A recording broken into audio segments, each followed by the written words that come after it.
When solving absolute value equations, there's also some special case examples. So the first special case example is what happens when our example problem is equal to 0.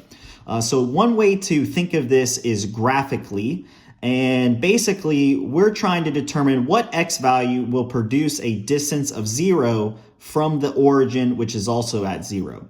So we know that that can only be one x value, and we can basically solve this by just setting it equal to 0.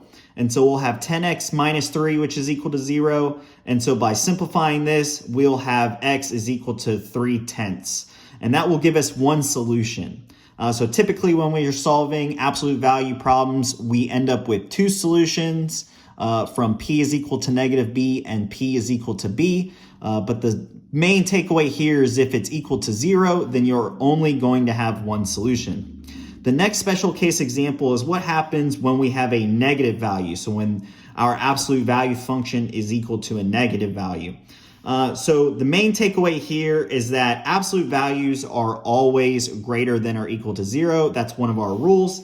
And this expression ultimately violates that rule. And so we know that since the absolute value cannot equal a negative value, so that therefore we'll have no solution for this example problem.